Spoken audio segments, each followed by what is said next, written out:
to the Marketing Business Podcast. Look, I've got one of my all-time favourite books that I want to talk about today. I was actually listening to a podcast in Australia last week, and the guys on the podcast, who I think it's called Admission, they were talking about one of their favourite books, and one of the guys, obviously been in an advertising agency for 30 odd years, he said there's this book and he was recommending it to this younger person. There's a book that you've got to read, and it's this book here, Positioning, and it's one of the classics, and it's how to be seen and heard in an overcrowded marketplace. And you know, if there's one thing we live in right now, that is definitely an overcrowded marketplace, and the battle for the mind is real key. So this book, I thought I'd break down some of the core concepts in this book, but I want to also not just break it down. I'm going to give it some relatable insights into your business, because there's some great things here around positioning as a leader, positioning as a follower, repositioning the competition, the power of a name. I love this, positioning an island, positioning a product. There's so many really, really cool things, but what I thought I'd share is, the 5 concepts that really stand out for me in this book. And the one is obviously the positioning concept, how to stand out by creating a unique position in the customer's mind. And you'd heard me talk about this a number of times: consistency, message, correct frequency of reach to become relevant. How do you become relevant in someone's mind? And how do you differentiate yourself in a way that resonates with the people that can and want to buy from you? So I'm going to go through the positioning concept, give you some ideas of some New Zealand businesses actually, so you can start thinking about that for your business. Focus over creativity is a really good one. Effective positioning is about having clear and focused message rather than being creative and flashy.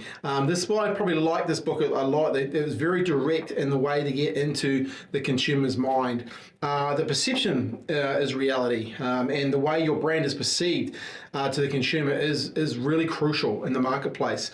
And the consistency of your brand message really strengthens that perception. One other concept I love in this book is simplified messaging.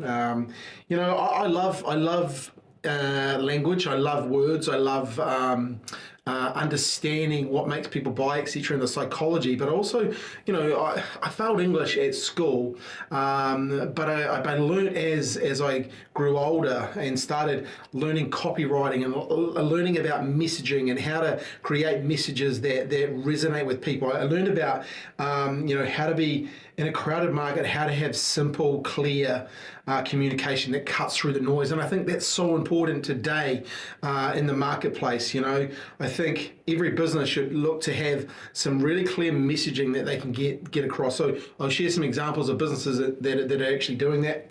And then adapting to change. How to stay relevant by continuing reassessing, repositioning sometimes the market and your consumers to meet their evolving needs and wants and desires and the conditions in the marketplace. Right now, as we stand, in a recessionary market, a tough market, how are you positioning your messaging differently? It can really make an impact on your business. So look, I'm going to go through some of these around the positioning concept. And look, what I want you to do is see how this relates to your business, but also look at these businesses that I'm talking about when I talk about these 5 areas. So positioning concept, a good example is House Pizza. They position themselves in a unique, edgy brand with gourmet pizzas and bold flavors. Even some of the language they use on their pizzas and the naming of their pizzas is very bold, and it allows them to stand out in front of typical fast food chains, right? And that was their positioning, edgy, unique, and it allowed them to do that. So, what is your business doing to create unique position with your brand? Tank Juice, I love Tank Juice. It positions itself as a health-conscious choice with fresh, nutritious smoothies and juices. And look, I remember going to Australia back in the early 2000s and having Tank Juice before it actually came came to New Zealand, and there was a real play. Their colours were beautiful. There was a real play around positioning as a healthy, conscious choice. There weren't that many, health bars or fruit kind of smoothie places in the market then, and they exploded because of that. How do you highlight your unique benefit? Pita Pit is a great example of that too.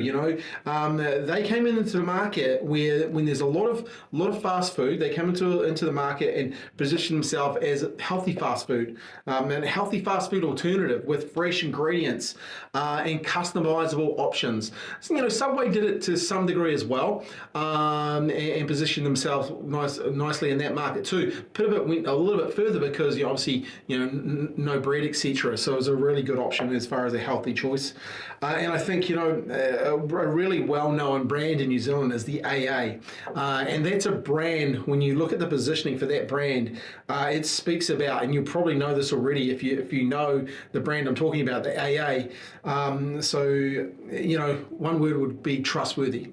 One word would be a customer-centric insurance operator. The AA, the name itself, back in the automotive days, was a very loyal brand, and gave people peace of mind. So that's a great way to position if you have that background, if you have that in your business. So highlighting trust. I always say get known by the success of your clients. That builds trust. So how can you do that in your message? Number two is focus over creativity. A great one I love for this is Pack and Save. Pack and Save use really simple but consistent messaging, and you probably know it. Our policy is New Zealand's lowest food prices. How good is that? They don't try and say anything else as far as they have some funny things with the stick figure, etc. But the really their focus and why people come and shop with them is our policy is New Zealand's lowest food prices. And they own that statement in the marketplace.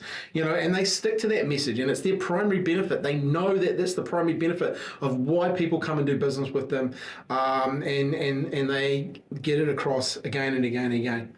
Another good example is Z Energy. Good in the hood. Once again, they focus on being convenient, customer-friendly service station. Okay, they also have that good in the hood. They have that community program, and I know I'm a Z customer. I'll go and put my token in the good in the hood box. So I guess they lean into the aspect of being, local. They lean into the aspect of being, really focused around that community aspect. So it's a good example. Another example is around. I love this one too, is Shop New World, and emphasises once again on that local community involvement and fresh produce, etc. But it's just Shop New World. They do some great stuff around their, their packaging, especially with the little gifts that they have. Especially even my son was loving the little gardens they were creating, etc. But it's a real simple message. Strong to the point around New World. St. Pierre's Sushi is a really good one too. Sushi as a brand took off in definitely in the 90s, early 2000s, and St. Pierre's offering fresh, high quality sushi. I used to, when I was working in an area of town, St. Pierre's had a sushi there, and loads of people would go there. It was real. Their focus was real simple. They positioned themselves in the marketplace as offering fresh, high quality, affordable prices, and very convenient across. And it was across all outlets. It didn't matter what sushi shop you went to. You definitely got the same strength coming across. Another good one. This is Super Cheap Auto. Super Cheap Auto, when you see their brand online and their advertising, they focus on affordable auto parts and accessories, but they have a really clear message, and you probably know what it is. Everything auto and much, much more. And so once again, just focused on what the message they want to get across. And I think that's, really important. I was actually just talking to one of the really cool marketing expert that I know, Owen Scott, just before in our 100th podcast, and we were talking about this. Sticking to your market and sticking to being focused on your message is so important in a world of people running off and trying to be this and then trying to be this and trying to be this. To stay very focused. Number 3 is that perception is reality. If you look at the coffee club, they create a perception of reliability, a comfortable cafe experience with a consistent across, all their locations. And I think that's really, really important when you look at a franchise. Perception is reality is Mitre 10 positions itself as the go-to place for DIY and home improvement, reinforcing, this with consistent and helpful service. I haven't met many people that would say, a bad thing about Mitre 10. Like I know for a lot of guys my age, and I'm now 50. I like going to Mitre 10. One of the reasons I like going there is I can ask them a question, and I get my answer that I need. They've focused in on that as the go-to place for DIY. Funnily enough, though, I worked at Placemakers as a young fella, so but there you go. Muffin Break's a good one. Their perception, they've created it around that cozy, inviting place with fresh muffins and coffee. That once again, when you look at franchises, multi-locations, very, very consistent, which is good. This one, I love this next one, which is Specsavers. It promotes affordable, high-quality eyewear and eye care. Once again, consistent across all locations, and I love their tagline. Should have gone to Specsavers, and I've actually heard some people talk about this in the office. And so once again, getting that across. Number 4, that simplified messaging. I love this. Look, Countdown. Actually, good example of this. They have a straightforward message. Your first choice in fresh. Emphasizing their focus on fresh produce. That's what their focus is. They're not trying to be the cheapest. And if Countdown, they're not. But if you want fresh, and fresh is important to you, that's the message that they've got across. Hallenstein's is a good example too. It uses the looking good made easy. And I know, as having a young fella, actually just talking to a mate the other day about this from Australia. He just came over from a trip, and his son was shopping at Hallenstein's, and for that age group. They want to look good, and Hallenstein's is the place apparently to go now. Looking good made easy. I think that's a great message. Looking good made easy. A stylish, and affordable menswear, which is good, and that's what we need, right? Harvey Norman. When I look at Harvey Norman, their message is really, really like straight down the line. Shop with confidence. And I think that's the thing that they probably have given the marketplace over the years. That if you're not happy, you can return it, etc. So it's another good one. Really clear, memorable. Look, one of the ones, back in the day, if you look at really good marketing and how it was implemented with a simple message, was the Mad Butcher, the best meat prices. And look, you might have had its ups and downs as a business owner, as a franchise, and as it grew. But their message was really, really clear, and the best meat prices. Burgers Wisconsin's is a good one for this as well. Their message is real simple, gourmet burgers. When they first came to New Zealand, there weren't too many other burger chains.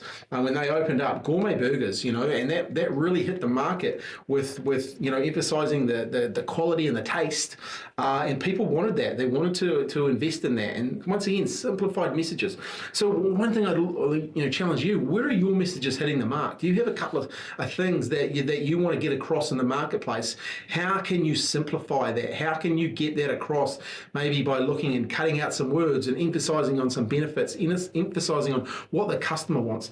One of the things we've got good at in the agency at Digital Influence is, workshopping this type of stuff with our clients. So if you want some help with that, reach out to me, 021-891-934. And look, let's have a conversation around that, because maybe you're just 1 or 2 things away from your business really growing. And we can do that. We can have a quick chat to start with, and then look to see if you want to get into a more in-depth program, which always starts with that designing that strategy first, and part of that is their whole messaging. Getting that right, getting the positioning right, and then developing that strategy to pick the tactics to produce the results you want. So happy to have that conversation with you. Right, adapting to change. I really like this. Burger Fuel, they're really good at it. They regularly update their menu with new innovative ways to keep up with the consumer and the taste buds. The one thing I love about Burger Fuel, I can go there with my wife. She's vegetarian. I love obviously meat and my son. There's options for everyone, and they're very good at communicating that, and they stay agile, across and listen to the marketplace of what's going on. I think 2degrees, started as a mobile phone network and have expanded into broadband services. They adapted to the change of the marketplace, and they were one of the first ones to do that in the New Zealand market. I think the warehouse has done this really, really well. They're constantly and continuously like adapting their product offering to meet the changing needs of consumers. You only have to see what they've done with the groceries and online shopping now. Their positioning in the marketplace, they're positioning them as their consumer wants more, and they're listening to the consumer, they're giving their consumer more. And I think that's a really, really good one. I think Les Mills have done this well. They're continuously updating their fitness programs and incorporating new trends, virtual classes, and all this likes to stay relevant. They understand where their consumer is and what their consumer wants. So they're positioning themselves well. So, and this is all part of it. I had to do two more because my son loves these two businesses. EB Games, they frequently update their product range, right? And they include the latest video games, gaming accessories, and they stay relevant in a real fast-changing industry. And I actually love going into EB Games with my son and looking around at all the different things they have. And you see what people are buying. And it's not just games they're buying a lot of accessories, they're buying a lot of merchandise, they're buying a lot of collectibles, and they're being really smart around there, understanding there's a massive ecosystem. Obviously EB Games is their brand, but they know there's more in the marketplace, and they position themselves there. So I know my son, he loves going there, and my wallet doesn't so much sometimes. But also Whitcoulls, and I think this is a really good example. A lot of bookstores have gone out of business, but they've evolved. From a traditional bookstore now to including gifts, toys, stationery. There's a whole bunch of things that you can actually go and get from Whitcoulls now that you couldn't in the past. They've constantly worked on their positioning, and it's working out really well for them. So once again, maybe it's a time to look at your marketplace. What's happening in your marketplace? Can you adapt to some of these things and see how you can grow your business? So I'll just read these once again. These are the 5 big things that I really see that stand this book out. And if you haven't read this book, you should read it. It's a fairly easy read, a couple of 100 pages, but it really will really help you, sharpen your sword when it comes to marketing. So the positioning concept was number 1. How to stand out with a unique position in the market in the consumer's mind. That's really important. And how to differentiate your business in a way that it resonates with the target market. Focusing, number 2, on creativity, focus over creativity, and effective positioning you in a clear and focused message rather than, focusing on the creativity so much. Perception is reality. The way your brand is perceived in the consumer mind is crucial, and consistency of your brand message really does strengthen that perception, so key in the marketplace. Simplifying your message. Number 4, in a crowded market, simple, clear language will win, and because it just cuts through the noise.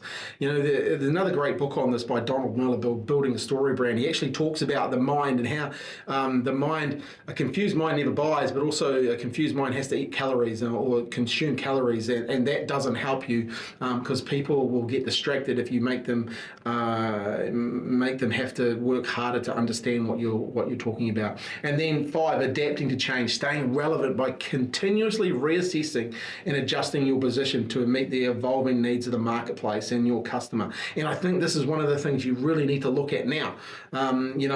Where can you adapt to change? Look at go and have a look at some of those businesses that I mentioned and what are they doing now? How are they adapting to change? And I think, your ability to adapt to change and the ability to position your business right now can actually open up a new world of customer.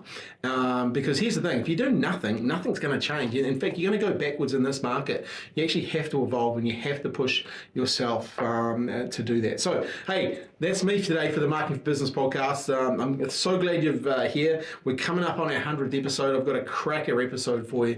I've been interviewing so many cool business owners and asking them their best business advice. So I can't wait to help you, with that and share that with you. But today, one job as always. Please, just share this podcast. Share it out on LinkedIn. I know I ask this all the time, but it really does help when you share the podcast. It really does help us help more business owners, reach more people, and at the end of the day, that's what it's all about. So appreciate you being here. Thanks for listening. Until then, have fun and take action.